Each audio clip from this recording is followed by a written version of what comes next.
Juga satu sisi ada orang yang sedang diuji tapi nggak bersabar. Mereka terus melalui ujiannya dengan keluh kesah sehingga tidak menemukan jalan keluar. Tapi ada juga orang yang bersabar pada saat ada ujian. Ya. Ada orang subhanallah diuji sedikit saja dengan ujian sudah cukup membuat lisannya keluh kesah sana sini. Yang kedua, kiat yang bisa membantu kita yaitu istirja, suka mengucapkan innalillahi wa inna ilaihi raji'un.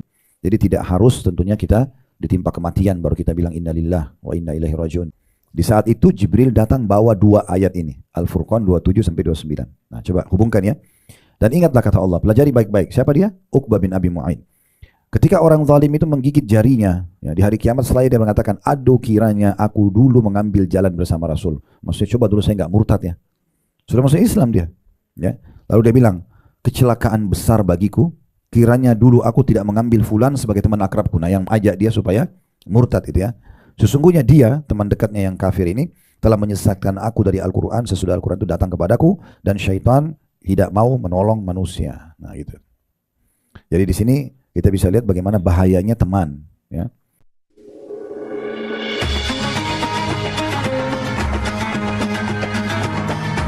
Yang subscribe, semoga hidup kaya raya, mati masuk surga. Yuk jadi bagian dari dakwah kami. Dukung operasional dakwah dan sosial kami, raih pahala amal jariah yang terus mengalir sampai hari kiamat. Bismillah. Assalamualaikum warahmatullahi wabarakatuh. Alhamdulillah, tidak henti-hentinya kita selalu bersyukur dan berterima kasih kepada Allah Subhanahu wa taala. Sering kami ingatkan diri kami dan juga para jemaah sekalian bahwasanya hari ini di mana Allah masih memberikan kita umur adalah hari emas kita, di mana kita masih bisa mengerjakan dan menambah secara kuantitas dan kualitas ibadah kita yang akhirnya memberatkan timbangan amal pada hari kiamat. Kalau ada hal-hal yang kurang di masa lalu, kita punya kesempatan menyempurnakannya. Kalau kita memiliki dosa-dosa, kesempatan kita bertobat dan istighfar kepada Allah sehingga kita lolos dari hukumannya. Dan insya Allah kita berkumpul di sini salah satunya untuk melakukan hal tersebut agar kita menambah amal soleh kita. Kita berharap juga dari majelis ilmu menambah ilmu dan menambah iman kita sehingga lebih rajin ibadah, dan tentunya kita berharap majelis ilmu juga bisa menjadi penyebab pembersihan dosa-dosa kita. Karena salah satu keutamaan majelis ilmu adalah dibersihkannya dosa-dosa. Selanjutnya kita panjatkan salam hormat kita kepada utusan Allah Nabi besar Muhammad sallallahu alaihi wasallam sebagaimana Allah telah perintahkan kita untuk mengucapkan salam hormat tersebut.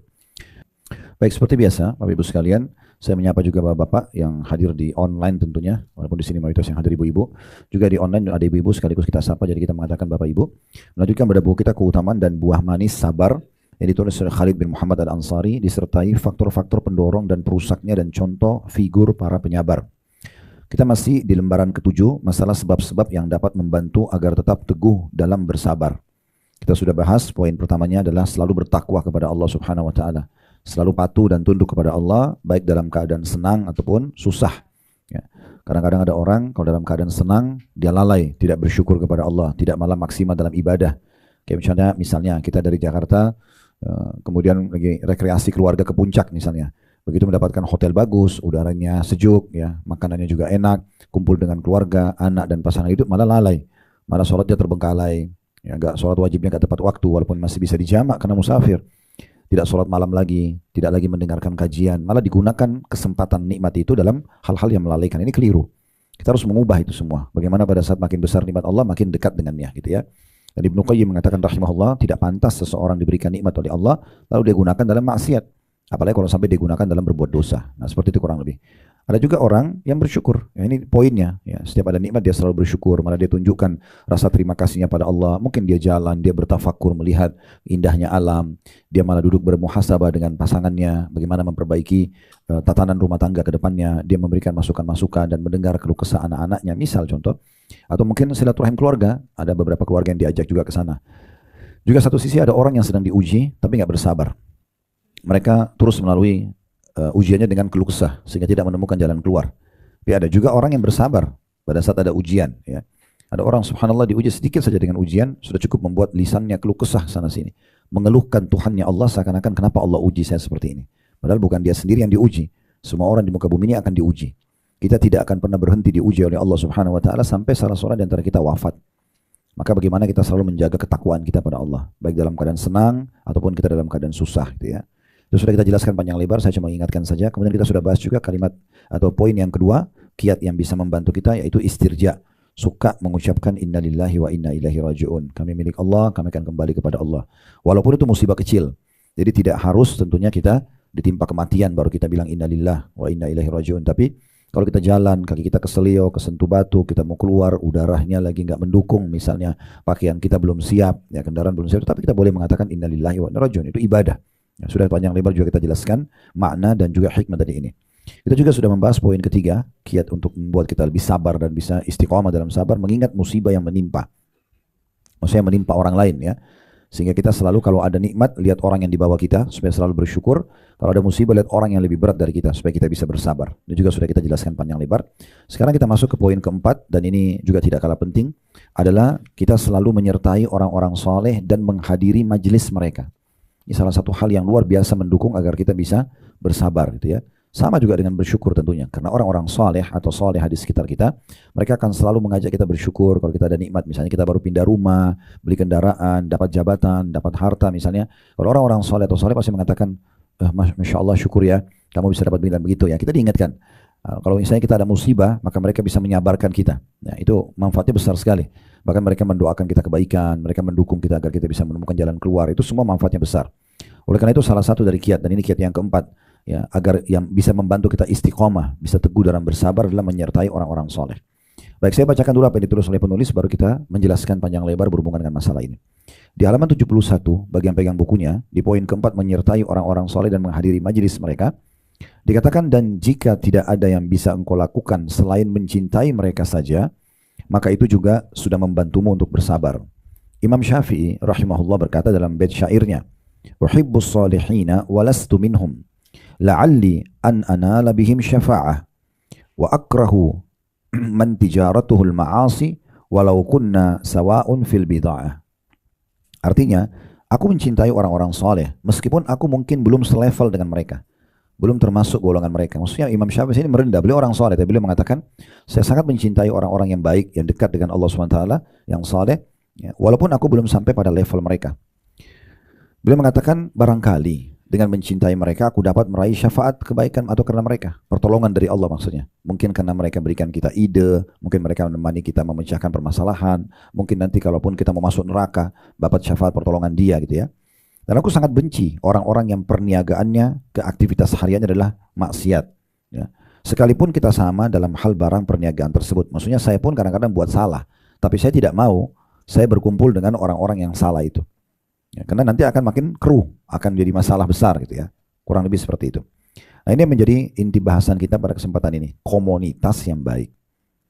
Baik, saya akan mulai bahas tambahannya Bapak Ibu sekalian dengan poin yang sangat penting ya. Kalau pernah dengar nama ini alhamdulillah. Kalau belum pernah dengar nama ini, perlu kita kenang nama ini karena buruknya orang ini berhubungan dengan masalah komunitas ini ya. Dia bernama Uqbah bin Abi Mu'aid. Pernah dengar gak? Uqbah bin Abi Mu'aid ini, Bapak Ibu sekalian, dulunya adalah orang yang sangat dekat dengan Nabi Muhammad SAW. Namanya Uqbah. Tapi dia meninggal dalam keadaan kafir ya. Dan orang ini, subhanallah, dia masih hidup, sudah turun ayat Al-Quran memvonis dia menjadi ahli neraka. Ya, kalau Bapak Ibu buka surah Al-Furqan, surah nomor 25, di ayat 27 sampai 29. Dua ayat ya, dalam surah Al-Furqan, 27 sampai 29. Saya bacakan dulu baru kita hubungkan dengan figur yang baru kita sebut namanya. Al-Furqan ayat 27 sampai 29 berbunyi, wa yauma ya'adhdhu adh-dhalimu 'ala yadayhi yaqulu ya laitani ittakhadtu ma'ar rasuli sabila. Dan ingatlah, maksudnya pelajarilah, kenang baik-baik kata Allah, orang zalim yang menggigit kedua tangannya seraya berkata. Ini maksudnya Uqbah bin Abi Mu'aid. Nanti kita jelaskan habis ini apa sih yang dia buat sampai Allah turunkan ayat dia divonis nanti menyesal hari kiamat dan akan masuk neraka sementara dia masih hidup waktu itu. Ya. Allah mengatakan, dan ingatlah dan pelajarilah ketika orang zalim menggigit kedua tangannya, maksudnya menandakan penyesalan. Orang penyesalan gigit dari jarinya gitu ya. Dia akan berkata nanti hari kiamat, aduhai kiranya aku dulu mengambil jalan bersama Rasul. Coba dulu aku lanjutkan imanku gitu ya. Kecelakaan besar ya. Ya wailata laitani lam attakhid fulanan khalila. Sungguh kecelakaan besar ya, karena aku telah mengambil si fulan sebagai teman akrabku. Laqad adallani 'ani dzikri ba'da idh ja'ani wa kana asyaitanu lil insani khadula.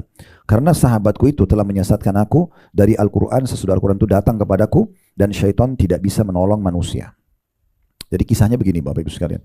Waktu Nabi Muhammad SAW sedang berdakwah di Mekah tentang Islam, Uqbah ini kebetulan sahabat dekatnya Nabi sebelum Nabi dinobatkan jadi Nabi. Sahabat dekat, sama-sama pengusaha, sama-sama tokoh masyarakat gitu ya.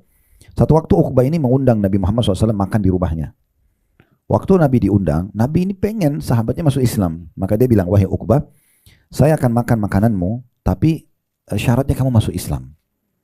Mau nggak masuk Islam? Sebagai bentuk kasih sayang kepada Uqbah. Lalu Uqbah masuk Islam, syahadat dia. Dia masuk Islam, dia syahadat. Setelah dia syahadat, Nabi SAW makan, gembira, karena ini salah satu kepala suku. Kalau dia masuk Islam, banyak masuk Islam gitu. Ternyata Bapak Ibu sekalian, dia punya satu partner bisnis yang banyak invest uang ke dia, itu orang kafir. Orang ini, orang dari tokoh Quraisy ini bilang sama Uqbah, hai Uqbah, sudah tersebar berita katanya kamu meninggalkan agama nenek moyang dan engkau beriman pada agamanya Muhammad. Apa benar? Kata Uqbah, karena dia baru masuk Islam, masih lemah imannya, dia bilang, ya, saya kemarin ceritanya begini, saya undang dia makan, undang Muhammad SAW makan, kemudian dia kasih saya syarat, dia mau makan kalau saya masuk Islam, maka saya masuk Islam. Maka diancam dia sama temannya yang kafir ini, selain mengatakan kalau kamu tidak menyatakan keluar dari agamanya Muhammad, maka semua investasi saya, semua bisnis kita putus. Nggak ada lagi sudah. Tidak cukup sampai di situ. Kalaupun kau sudah batalkan, kau harus nyatakan itu di depan Ka'bah, di depan orang-orang tokoh-tokoh Quraisy dan di depan Muhammad, plus kamu harus ludahi mukanya Muhammad. Begitu. Yang terjadi, Uqbah ini lakukan karena dia takut urusan dunianya, investornya pergi, dia datang dekat Ka'bah. Dia panggil Nabi Muhammad SAW, itu ada kebetulan lagi tawaf. Hai Muhammad, kemarin kau sudah saya undang datang ke rumah untuk makan dan kamu memberikan saya syarat untuk masuk agamamu, maka hari ini saya nyatakan keluar dari agamamu. Lalu dia datang dan dia ludahi wajah Nabi SAW. Di saat itu Jibril datang bawa dua ayat ini, Al-Furqan 27-29. Nah coba hubungkan ya. Dan ingatlah kata Allah, pelajari baik-baik. Siapa dia? Uqbah bin Abi Mu'aid. Ketika orang zalim itu menggigit jarinya, ya, di hari kiamat setelah dia mengatakan, aduh kiranya aku dulu mengambil jalan bersama Rasul. Maksudnya coba dulu saya nggak murtad ya. Sudah masuk Islam dia. Ya. Lalu dia bilang, kecelakaan besar bagiku, kiranya dulu aku tidak mengambil fulan sebagai teman akrabku. Nah yang ajak dia supaya murtad itu ya. Sesungguhnya dia, teman dekatnya yang kafir ini, telah menyesatkan aku dari Al-Quran sesudah Al-Quran itu datang kepadaku, dan syaitan tidak mau menolong manusia. Nah gitu. Jadi di sini kita bisa lihat bagaimana bahayanya teman. Ya. Ibu dan bapak sekalian, sekuat apapun anda yakin iman anda, ya, sekuat apapun dan sedalam apapun ilmu agama anda, tetap kita bisa terpengaruh. Ya. Pengaruh itu tergantung siapa yang kita jadikan sebagai teman kita. Gak bisa tidak. Itu Nabi SAW sudah vonis begitu. Dalam sebuah hadis yang sangat masyhur, kata Nabi SAW, al-mar'u ala dini khalilihi falyandur ahadukum ila man yukhalil. Seseorang pasti sama agamanya, keyakinannya dengan sahabat dekatnya. Maka kalian harus jeli benar-benar mencari orang yang kalian jadikan sebagai khalil atau sahabat dekat. Ya. Hadis ini diriwayatkan oleh Imam Abu Daud dan Tirmidzi. Hadis ini sebenarnya sempat saya singgung di kajian kita dosa-dosa besar yang lalu ya, membiarkan diri berada dalam satu komunitas buruk. Jadi kita ini, Bapak Ibu sekalian, manusia ini makhluk sensitif. Ya. Saya sering kasih di kajian begitu. Kita saking sensitifnya, kalau saya sama Bapak Ibu pegang kain meja ini, kita bisa seketika menilai kalau kain ini kasar atau lembut. Mata kita bisa membedakan gelap atau terang seketika. Ya kan? Telinga kita bisa membedakan ini intonasi suara keras atau suara lembut seketika. Hidung kita bisa bedain busuk dan wangi seketika. Lidah kita bisa bedain asin, pedas seketika. Semuanya seketika. Ya. Kita sedikit saja maaf kebelet mau kencing terasa, mau buang air besar terasa, sensitif. Selesai pun kita tahu, karena sensitifnya kita jadi tahu. Itulah organ tubuh kita di luar. Di dalam lebih sensitif lagi, hati manusia itu lebih sensitif. Jadi jangan pernah bilang, oh saya kalau nonton film India 2 jam saya nggak terpengaruh kok. Nah, nipu bohongi diri sendiri. Kalau lagi senang ya senang, kalau lagi sedih ya sedih. Ya, bahkan selesai itu tiba-tiba orang Indonesia tapi lagunya sudah lagu India gitu kan. Nonton film action jadi semangat, nonton film sedih jadi sedih, nonton film kriminal mau buat kriminal, itu manusia nggak bisa. Sampai-sampai sebagian salaf dulu, Bapak Ibu sekalian itu, orang-orang soleh dulu, kalau sudah lewat di dekatnya ahli maksiat ditutup kuping mereka. Nggak mau dengar cerita apapun, nggak mau dengar karena takut terpengaruh. Sekarang kalau kita duduk, kita sendiri, 5 orang teman kita ini berzina, misal. Lalu mereka ceritalah kenikmatan zinahnya itu. Nah, cara kita tidak terpengaruh. Syaitan akan jadikan itu sebagai bibit racun berbahaya yang bisa membuat kita terpengaruh. Kalau hari itu kita tidak tergoda, kapan kita ada masalah sama suami, sama istri, kita jadi ingat ceritanya dia. Oh, dia pernah hibur dirinya ke diskotik itu, ke karaoke itu. Bahaya sekali.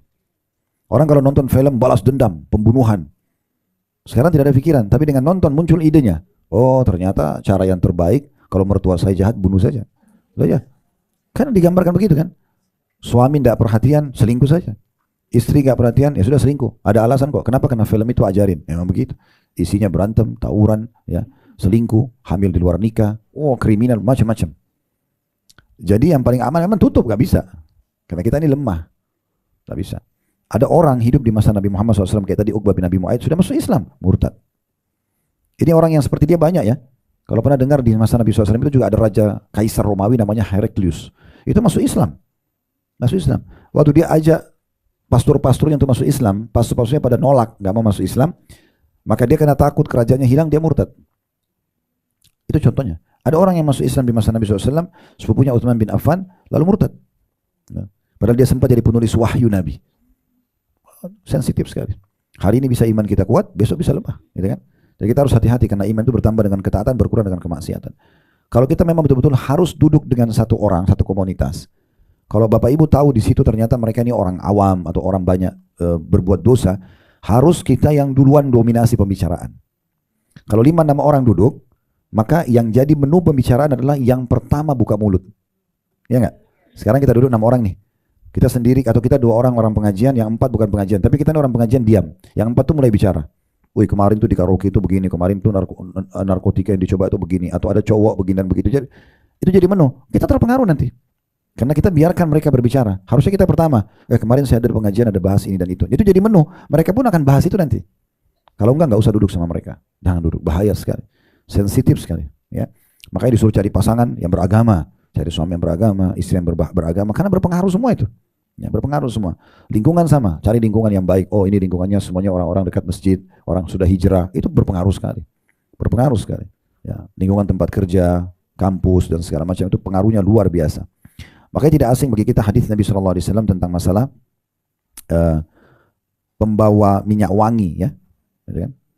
Yang hadis yang sangat masyhur, ya, di mana Nabi SAW mengatakan bahwasanya mathalu al-jalisus salih, perumpamaan komunitas atau teman duduk yang saleh, wassu, ya, dan komunitas yang buruk, ya, atau mathalul jalisis salihi wassawi, perumpamaan komunitas yang baik dan komunitas yang buruk, kahamilil miski wa nafikhil kir, seperti penjual minyak wangi sama pandai besi, ya. Sebenarnya nafikhul kir itu terjemahan letter-letternya saya pernah dilihatkan oleh guru kami untuk jelasin. Kir itu orang Arab Badui kalau dia mau bakar, nyalain api di arang, kalau kita kan bisa pakai kipas. Nah, dia ada seperti dua kayu disatukan, bentuknya kurang lebih seperti ini, ada pegangannya, ya. Di situ ada karet yang bisa di ujung itu ada kayak tiupan, jadi nanti keluar angin, ya. Seperti juga kipas sebenarnya, itu kurang lebih. Jadi nanti untuk menyalakan bara api itu. Nah, perubahannya seperti itu. Fahamilul misk imma an yuhdiyaka, kata Nabi SAW, penjual parfum bisa saja dia menghadiahkan kepadamu. Wa imma an tabta'a minhu, atau kau beli minyak wanginya. Dia kasih coba, gitu kan? Atau kita beli. Wa imma an tajida minhu rihan tayyibah, atau minimal kata Nabi kau dapat bau wanginya. Minimal, ya. Saya kita lagi kumpul kayak pengajian begini, dari 3 hal ini bisa saja kita dapat hadiah. Bisa saja kalau itu penjual minyak wangi, atau kita beli, kita cocok nih, atau memang kita minimal dapat bau wanginya. Wa nafikhul kir, sementara pandai besi atau orang yang meniup membakar arang, itu ya, imma an yuhrika thiyabak, bisa saja membakar bajumu, wa imma an tajida rihan khabitha, atau paling tidak engkau akan dapat bau busuk dari dia. Nah, seperti itu perumpamaannya. Jadi bahaya sekali gitu. Imam Muslim, salah satu penulis buku Sahih Muslim, itu mencantumkan hadis ini, perumpamaan majelis baik dan majelis buruk ini, dalam sebuah bab yang judulnya adalah anjuran berteman dengan orang soleh dan menjauhi teman yang buruk. Imam Nawawi berkata dalam syarah Sahih Muslim, hadis ini atau pada hadis ini terdapat permisalan teman yang soleh dengan seorang penjual minyak wangi dan teman jelek dengan pandai besi. Hadis ini juga menunjukkan keutamaan bergaul dengan orang soleh dan orang baik yang memiliki akhlak yang mulia, sikap wara. Wara itu menjaga kesucian hubungan sama Allah, ilmu dan juga adab. Sekaligus juga terdapat larangan bergaul dengan orang buruk, orang yang suka melakukan perbuatan-perbuatan pelanggaran agama, dan orang yang mempunyai sifat tercelah lainnya. Ibnu Hajar juga berkata al-Asqalani rahimahullah, hadits ini menunjukkan larangan berteman dengan orang-orang yang dapat merusak agama maupun dunia kita. Jadi kalau misalnya Bapak Ibu mau berkumpul, misalnya nih sama orang-orang yang pengajian orang soleha atau soleh, sudah selesai. Laki-laki sama laki-laki, perempuan sama perempuan tentunya ya. Ibu-ibu sama komunitas soleha, ya wanita soleh, dan bapak-bapak sama komunitas yang soleh gitu ya. Jadi kita bisa duduk sama mereka minimal mendapatkan manfaat-manfaat keimanan. Kalaupun tidak, maka minimal berkumpul dengan orang yang mendatangkan manfaat dunia. Bicara masalah pendidikan anak, bicara masalah olahraga, kesehatan, tidak apa-apa, itu hal-hal mubah. Minimal itu. Dan harus dijauhi secara mutlak semua orang-orang yang justru mendatangkan mudarat terhadap agama apapun dunia. Ya, ada orang subhanallah dijadikan teman sudah jauh dari agama juga tidak berhasil dunianya, gitu kan? Maka ini ruginya luar biasa kita. Yang paling ideal adalah kita berteman dengan orang yang sudah bagus agamanya, bagus juga dunianya. Itu ada. Ingat Bapak Ibu sekalian, buah itu tidak akan jauh dari pohonnya. Siapa yang kita idolakan, siapa yang kita jadikan sebagai fans kita, maka berarti ya otomatis kita akan mirip dengan dia. Oleh karena itu hati-hati ya. Kalau cuma sekedar kenal, oh namanya si fulan ini artis ini, oh si fulan ini begini, oke lah, kamu cuma tahu informasi. Tapi menjadikan sebagai idola, oh ini jangan. Karena nanti kemana-mana kita akan idolakan makanannya, pakaiannya, minumannya, warnanya, rumah tangganya, semua jadi contoh. Dan ini bahaya sekali, ya. Ini berbahaya sekali. Syekh As-Sa'di berkata, salah satu ulama, ya, beliau mengatakan, Nabi SAW memberikan permisalan pertemanan dengan dua contoh, yaitu penjual minyak wangi dan pandai besi. Bergaul dengan teman-teman yang saleh akan mendatangkan banyak sekali kebaikan, kata beliau. Seperti penjual minyak wangi yang akan memberikan manfaat dengan bau harum minyak wangi. Bisa jadi dengan diberi hadiah, atau membeli darinya, atau minimal duduk bersanding dengannya, dan akan mendapatkan ketenangan jiwa dari bau minyak wangi tersebut. Ya, waktu ada corona kemarin, kami buat, karena tidak ada kajian, kita kan online semua ya. Saya sempat adakan waktu itu judul serial, sekian puluh episode, waktu itu corona dan solusinya. Salah satu yang membuat orang cepat sembuh ya, itu selain minum obat, vitamin segala macam, itu ternyata cium bau-bau wangi. Mencium bau wangi itu mempengaruhi kejiwaan. Ya. Kita kalau sudah mulai sakit kepala atau ada sumpah, coba cium parfum aja. Ya, wangi-wangian pokoknya ya, itu sangat bagus. Kita pun kalau bertemu dengan orang, dia rapi, bersih, wangi, kita nyaman dekatnya dibandingkan dengan orang yang kotor, bau dan segala macam. Itu fitrahnya. Allah pun buat diri kita nih, kita kalau lagi gerah, kita nggak nyaman. Tapi begitu kita sudah mandi, kita sudah rasa bersih dan wangi, kita lebih percaya diri.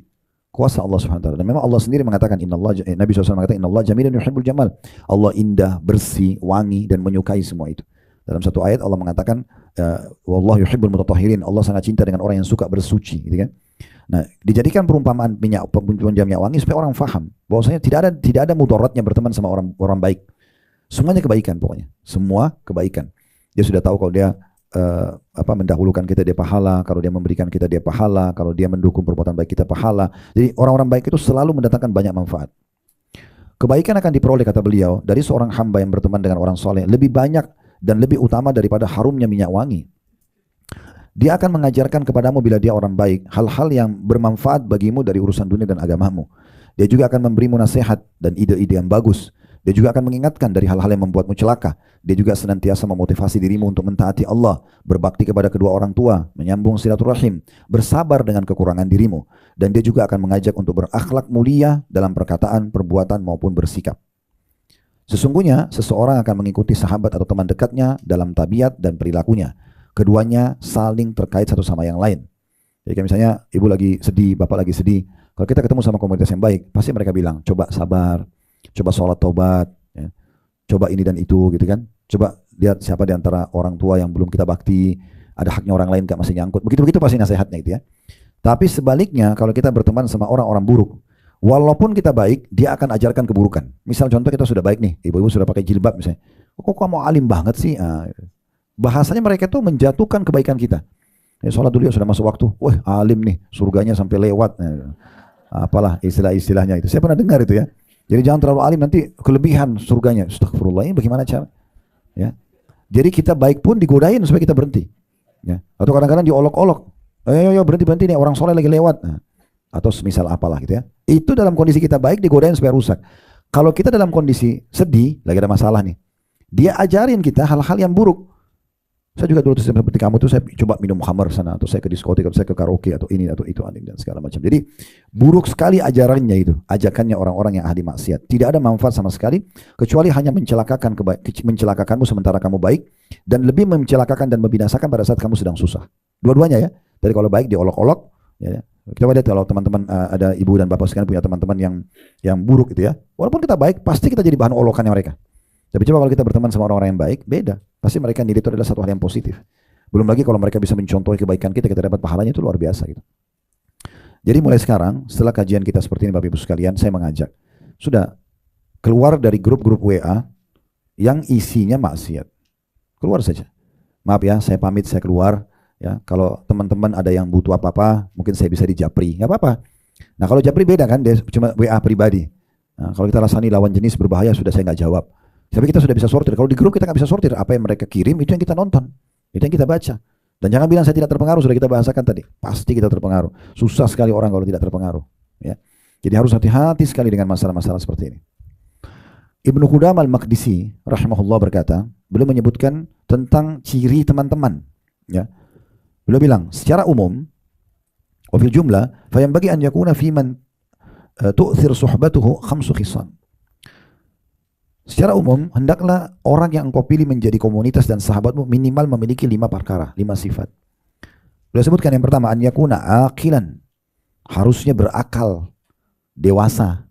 Kan kita bisa lihat itu dari cara omongannya, dewasa nggak orang ini, bijaksana nggak, gitu ya. Di antara ciri orang yang berakal, tidak pernah cerita keburukan dia, pasangannya, atau orang lingkungannya. Kalau ibu baru ketemu sama satu teman, baru kenalan, ya, mungkin baru 5 menit, sudah cerita tentang suaminya. Semuanya buruk. Kalau tetangga bantalnya jadi ceritain sudah 10 tahun sama-sama ke ibu dan ibu baru dikenal, kira-kira ibu bisa selamat gak dari keburukan orang ini? Nah, coba cerna itu. Kalau suaminya aja dijelekin, berarti saya juga akan dijelekin, saya baru kenal, kan gitu. Jadi nggak bisa. Itu berarti orang berakal itu kita nggak tahu masalahnya dia apa. Yang ada cuma tutur katanya santun, orangnya dewasa. Kalau dia berikan ide-idenya itu cemerlang, gitu ya, gitu. Bicaranya hal-hal yang bermanfaat. Itu kata beliau yang pertama. Yang kedua, husnul khuluq, akhlaknya baik. Sopan, santun, ramah, ya. Di antara ciri-ciri ini adalah orang intonasi suaranya lembut. Kalau dia bertamu di rumah kita nggak fudul, tahu fudul ya? Mau cari tahu semuanya, kepo, ya. Ya. Salah satu adab bertamu dalam Islam, tidak boleh kita masuk ke sebuah tempat di rumah teman kita kecuali yang diizinkan. Misalnya kita bertamu nih, assalamualaikum, salam, silakan masuk bu, ibu ditunjukin, sini duduk situ. Jangan pindah tempat lain, duduk di situ.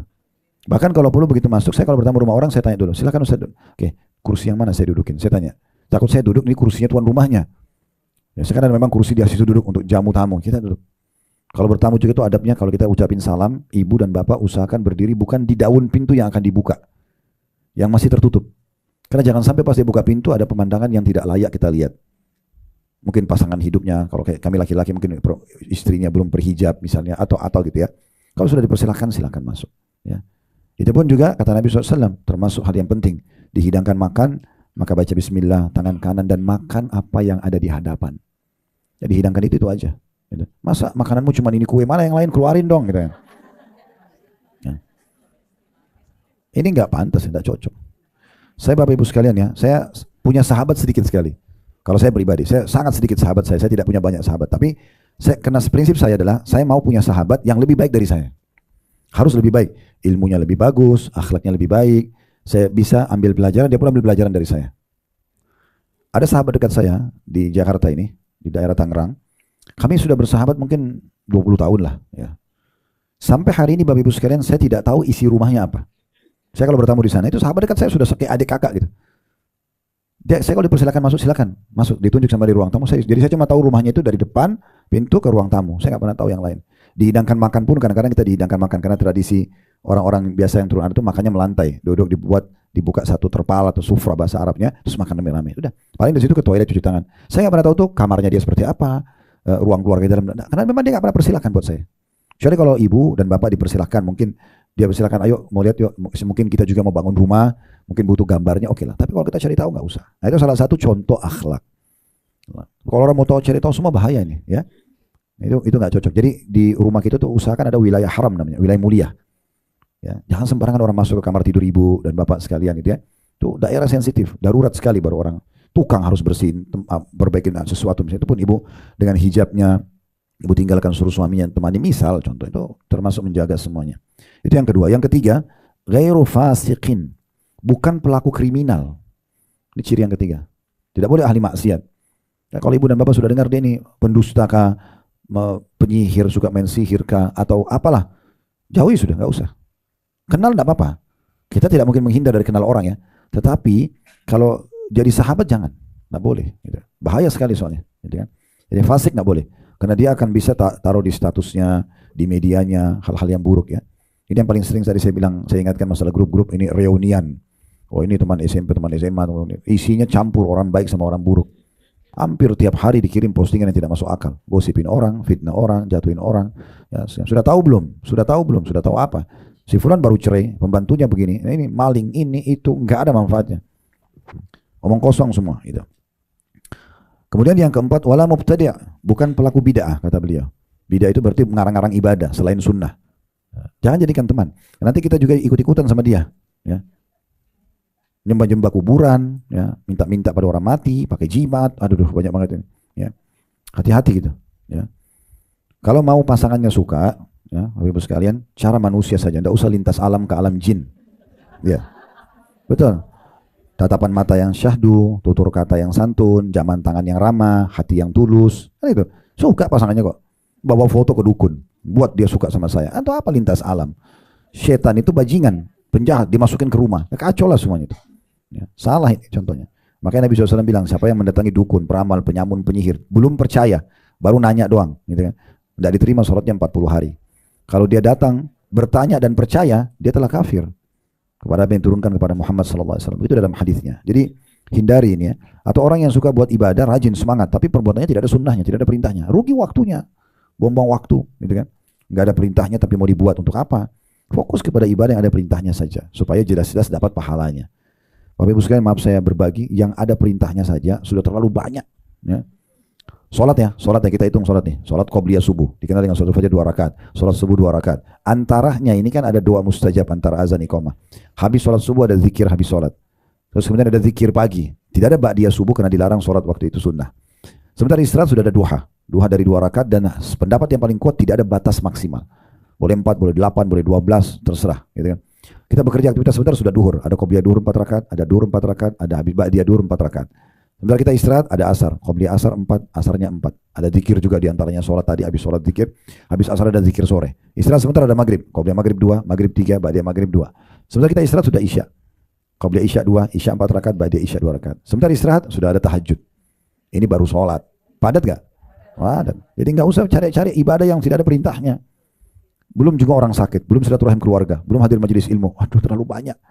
Kenapa buat ini Bapak Ibu sekalian? Kan bagus, nggak bisa, nggak cukup modalnya bagus, nggak boleh. Ya, harus yang bagus dan baik di mata Allah dan Rasulnya, bukan kita. Dalam ibadah nggak boleh kita karang-karang. Makanya Ibnu Qudamah bilang hati-hati juga dari mubtadi', orang yang suka karang-karang ibadah. Yang kelima, wala harisun ada dunia, dan bukan orang yang rakus terhadap dunia, tamak terhadap dunia. Jadi tidak boleh sama sekali kita orang tamak terhadap dunia. Tamak itu betul-betul cirinya begini, maaf ya. Kalau pas ada di sini saya tidak bermaksud. Ya, orang yang terlalu rakus dunia itu, kalau ada luput satu saja dari urusan dunia, sebenarnya banyak solusinya, tapi sudah jadi bahan cerita mungkin seminggu atau 1 bulan. Contoh, dia mau makan nih satu restoran, kemudian dia ke sana sudah tutup restorannya, sudah cukup jadi bahan bicara 1 minggu. Makan yang lain, ya, enggak usah jadi masalah, dunia kayak luar biasa udah gitu. Ya, kalau tidak dapat makanan favoritnya, baju kesukaannya, ganti yang lain. Kenapa sih? Kan enggak apa-apa. Hari ini tutup, besok bisa makan. Oh, udah kayak musibah besar tuh. Nah, itu terlalu berlebihan urusan dunia, enggak usah itu, ya. Karena makanan dan urusan dunia ini semuanya pakai ini cuma beda kemasan. Sekarang orang makan pakai piring emas, ya, sama orang makan pakai daun pisang. Bedanya apa? Kemasan. Tujuannya makan. Sama. Nah, sekarang makanan itu juga, Bu, Bapak Ibu sekalian, coba renungin ya. Semewah apapun lah dia. Warna-warni, pernak-pernik, macam-macam masakannya, kita rasakan itu cuma di ujung lidah loh. Coba kalau masuk, ini ada garis jari kita nih, ukuran potong jari ini, masuk ke tenggorokan, masih bisa bedain nggak mana nasi, mana sambal, mana ayam, mana rendang, mana iga? Ini ujung lidah doang. Gitu. Nggak bisa makan ini, makan yang itu biasa aja. Yang penting halal, yang penting thayyib. Syukur alhamdulillah ini rezeki saya sekarang. Nah, udah begitu. Jadi lebih simpel. Kalau enggak terlalu berlebihan dengan dunia ini bahaya sekali. Ya. Makanya salah satu tabi'in mengatakan, saya telah bertemu dengan orang-orang, maksudnya sahabat Nabi, yang tidak pernah merasa sedih sedikit pun kalau mereka kehilangan dunia. Tapi mereka merasa sedih luar biasa kalau mereka ketinggalan 2 rakaat sholat sunnatul fajr. Itu lebih mahal bagi mereka. Nah, itu. Jadi santai aja, nggak usah terlalu berlebihan gitu ya. Mau beli baju nggak bisa, beli baju yang lain. Jangan kurung diri kita di bingkai kehidupan yang kita buat sendiri. Saya kalau tidak minum kopi pagi hari kepala saya pusing. Masalahnya dia sendiri nih, sebenarnya ada susu, ada kopi, ada teh, ada air putih, minum aja. Kalau enggak nanti yang dia tanamkan dirinya pusing, itu pusing benar nanti. Padahal sebenarnya bukan karena kopinya, karena dia. Saya kalau tidak tidur di rumah saya nggak bisa tidur. Benar-benar bisa tidur, jadi ke rumah orang tuanya, ke rumah saudaranya, nggak bisa tidur. Saya pernah umroh, di travel kami ada satu ibu ikut umroh. Saya kadang-kadang di pesawat kalau ada kesempatan saya coba jangkau, ada yang diperlukan nggak. Satu ibu itu pegang bantal ya, di tasnya dia. Saya kena perasaan, saya tanya, ibu kenapa bawa bantal? Ustaz, saya nggak bisa tidur kalau nggak pakai bantal ini. La haula wala quwata. Kalau bantal itu hilang, gimana? Udah, bantal hotel, bantal rumah, yang penting bersih, tidur aja. Nggak usah berlebihan dengan dunia gitu loh, iya kan? Jadi nggak usah terlalu berlebihan. Sama orang merokok, saya kalau tidak merokok saya tidak bisa berpikir. Dia kurung dirinya di situ. Itu apa? Ya, jadi tidak usah kurung diri kita di hal-hal yang seperti ini ya. Ibnu Qudamah juga sebagai itu mengatakan begini. Akal itu Allah berikan menjadi modal utama di mana seseorang itu bisa memilih orang-orang yang berakal seperti dia. Dan jangan pernah dia sudah berakal lalu dia turunkan levelnya menjadi orang yang bodoh. Justru dengan cara mencari orang-orang yang bodoh ya, sehingga dia pun terpengaruh dengan mereka. Nih ibu nih, bapak maaf kan, kita cerdas banget nih, juara di sekolah misalnya. Tapi kita tidak berteman sama teman-teman kita yang pesaingin kita, yang juara 2, juara 3, kita juara 1 nih. Kita temannya sama yang malas, yang tawuran, terpengaruh, rusak semua pasti. Nah begitulah seterusnya, ya begitulah seterusnya. Nah ini semua kurang lebih gambaran tentang masalah itu. Nah sebagai berikut juga perlu kita tambahkan, kita sebagai orang tua juga, ini sedikit saya tambahkan, juga perlu kita sampai menjaga pergaulan anak-anak kita. Nah sedikit saya berbagi, ini pernah juga saya sampaikan, saya ulangi lagi. Bapak Ibu, anak-anaknya selama belum umur 14 tahun, jangan diberikan pilihan. Di bawah 14 tahun, tidak usah kasih pilihan. Nak mau makan apa, nak mau pakai baju apa, hapus itu dari memori kita. Kalau ibu tanya, nak mau makan apa? Anak kita 5 tahun, 6 tahun bilang, mau ayam goreng ibu. Baik, nanti besok ibu buatin ya. Terus misal ibu besok lupa. Dia akan tanya, bu mana ayam gorengku? Oh ibu lupa nak. Ah ibu ini. Ah ini dosa loh. Ngajarin dia durhaka, tidak boleh bilang ah sama orang tua. Lalu apa Ustaz yang saya lakukan? Ibu lebih tahu bahan yang ada di rumah. Kalau ibu tanya ke suami wajar. Suami pemimpin. Mau makan apa mas? Makan apa bang? Misalnya saya siapin apa? Oke, anak-anaknya usah ditanya. Siapin semua, setelah selesai nak, ayo makan, tangan kanan baca bismillah, ini rezeki kita hari ini, syukuri ya. Biasakan begitu. Kita beliin baju, kita lebih tahu. Beliin baju, kita tahu kemampuan uang kita tahu model mana yang sesuai dengan agama, beli, ini pakai ya nak. Biasakan begitu. Saya di rumah bisa begitu, biasakan. Jadi anak-anak gak punya pilihan, gitu kan. Sampai alhamdulillah anak-anak kalau saya bilang nanti masuk sekolah di sini ya, iya. Nanti begini ya, iya. Ya, enggak, karena kita sudah biasakan dari kecil. Jadi bentuk kasih sayang jangan salah, gitu kan.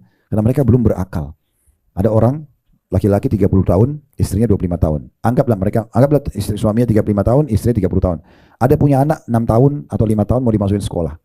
Pergilah suami istri ini melihat sekolah. Sekolah A sama sekolah B.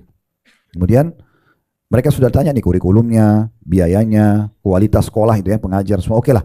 Lalu suami istri ini sudah cocok sama sekolah A misalnya. Karena mereka juga lebih tahu jaraknya dari rumah. Tapi uniknya, sebagian orang tua nanya anaknya yang 5 tahun atau 6 tahun, nak mau pilih yang mana? Anak ini nggak tahu jarak, nggak tahu biaya, nggak tahu kurikulum, nggak tahu kualitas pengajar. Kebetulan sekolah A dindingnya warna biru, sekolah B warna hijau. Anak ini suka hijau, yang B aja. Ibu bapaknya ikutin anaknya coba. Terjadi nggak itu? Terjadi. Apa yang dia tidak tahu biaya? Ini anak orang tua ini berkorban untuk itu. Ada banyak pengalaman, ada di antara jemaah kami pergi umroh atau haji, anaknya masih 7 tahun. Setiap ayahnya mau makan, bang, ayo makan dulu yuk. Gimana bang, makan nggak? Ah nggak usah dulu ya, nggak makan dia. Loh kenapa kok anaknya yang 7 tahun antar? Ayo nak ikut ayah makan, ayo nak ikut ibu makan. Selesai, biarin mereka biasa bakti. Bapak Ibu kalau ikutin resep ini, insya Allah, biidznillah ta'ala sampai mereka dewasa mereka akan bakti sama Bapak Ibu. Karena kita tidak bukakan pintu untuk itu. Kalau 14 tahun, 15 tahun sudah mulai sempurna otaknya, oke lah, masih bisa kita ajak diskusi. Atau kalau sudah kuliah, sebelumnya nggak usah, nggak masalah. Allahu a'lam. Itu saya dulu Bapak Ibu sekalian, sudah masuk waktu asar, semoga bermanfaat. Subhanakallahumma bihamdika, asyhadu an la ilaha illa anta astaghfiruka wa atubu ilaik. Wassalamualaikum warahmatullahi wabarakatuh.